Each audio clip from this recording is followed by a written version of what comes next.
What's the freakiest thing you've done in bed? Story 1. Put a champagne cork in my bum and farted it out for my ex-wife's amusement. But I shit the bed and then cried. Happy New Year. Me. I was drinking water while I read this and almost choked to death. I can see her at the foot of the bed, cork-shaped shit stain on her cheek, popping one of those party poppers with a horrified look on her face. Story 2. My wife and I occasionally sleep naked. That's not the freaky thing, but it will become important later. I woke up one morning to find myself covered in random brown streaks, legs, arms, and a big spot on my stomach. I looked over at my wife and said, "What the hell happened?" as I noticed her whole back and arms were also covered. Turns out, she was eating chocolate chips in the bed, forgot them, and the bag spilled open and melted between us. While we slept, we laughed it off, but was definitely a terrifying thing to wake up to. Who pooped the bed? It was Frank, and he would do it again. This made me laugh so hard. It reminded me of when my younger brother did this with chocolate chips. When he was about 7, he fell asleep eating them, and then woke up the next morning covered in brown spots. My sister told her grade school class, 3rd or 4th grade, and they all drew pictures of what it looked like. They hung the picture in the hall of the school. I still give him shit about this to this day. Thanks for reminding me. Story 3. Dog started humping the pillow next to me while I was humping my wife. I slapped his ass, yelling, "Let's go." She busted out laughing while I made art on her back. Then we went to Taco Bell, all 3 of us. Dying at the Taco Bell part. So you had a foursome with your dog and a pillow. That is hilarious. Story 4. My wife likes it when I eat her out from behind, and last night for some reason I started licking her asshole, which she responded very positively to, which turned me on, and I proceeded to eat her asshole out for like 5 minutes. It was a first for both of us. Pretty tame, but I would have to say probably that.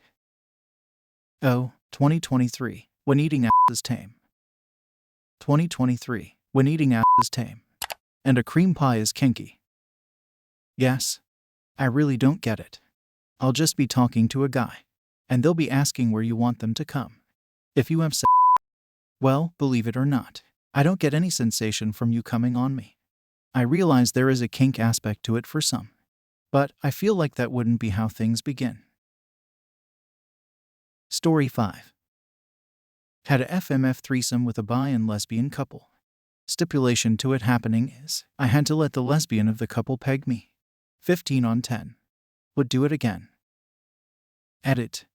Thanks for the platinum. 06 first time getting an award. To add some details and answer some questions. 1. Yes. It was my first time being pegged. And yes, I'd do it again. And I'm 99% straight. Most touching of dudes happens in incidental contact in MFM I've had. 2. I used bi and lesbian terms to keep it simple. The bi girl and I played, and the lesbian and my only contact was the vibe attached to her strap. 3. Started on my back, so I could watch her go in, and then her partner sat on my face. Switched to doggy while going down on her partner. That's like saying you can have candy if you eat ice cream first. Story 6. My girlfriend, her best friend, and I all drank one night, and it ended up with my girlfriend and I doing the dirty in front of her best friend. Her best friend started to touch herself as she watched. My girlfriend and I got tired and took a break laying naked on the bed. Her best friend comes over and ends up sucking me off, wanting to taste both of our juices. My girlfriend and I look at each other and let it be.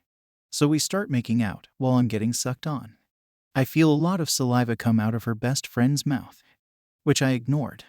Suddenly she stops sucking and says, "I'm sorry. I need to come clean about what just happened. I threw up just now."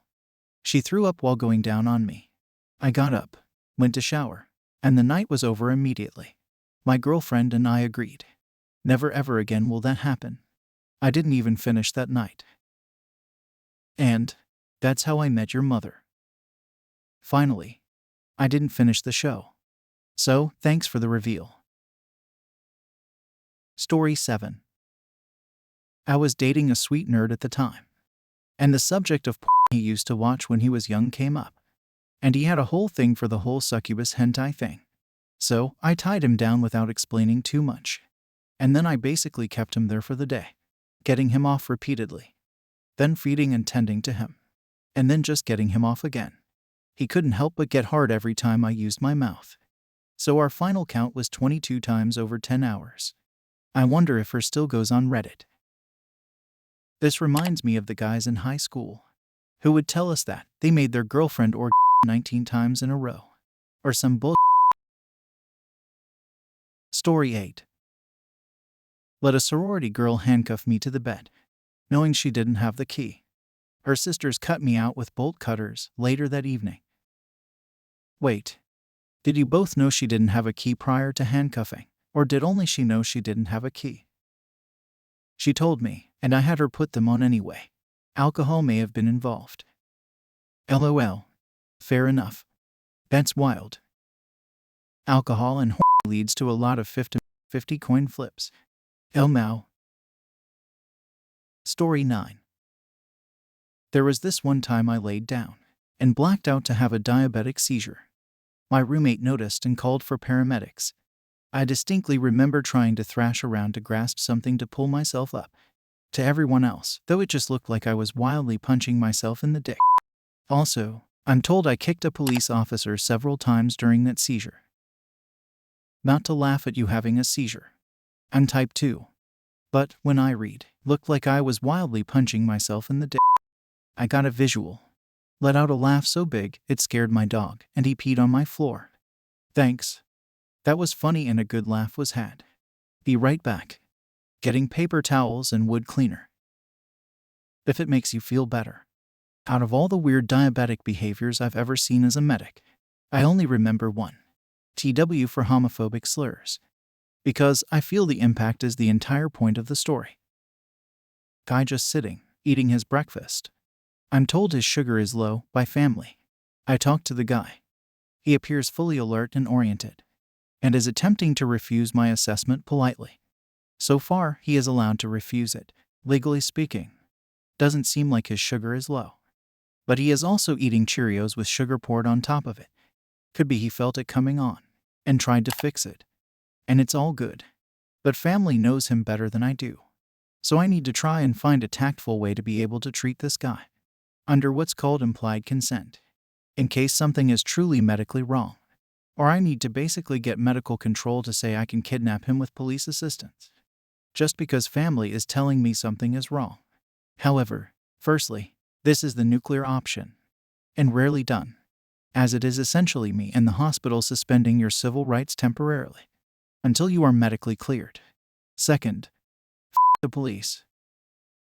So, you all are family, and I believe you. That he isn't acting normal. But, if you could, please clue me in on how you know that his sugar is low. With everything I can see right now, he's allowed to tell me I can't touch him.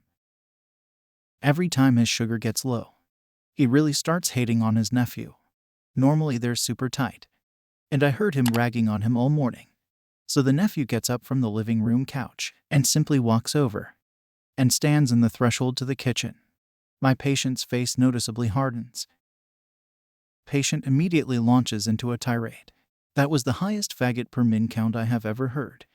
Spittle flying, distended veins, table pounding, the whole 9 yards. The part I still remember is, "What, are you in here to look for your boyfriend?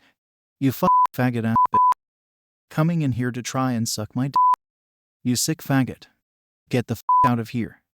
Before I kill you. You good for nothing fairy bitch." Nephew takes a few steps back, so he is out of sight.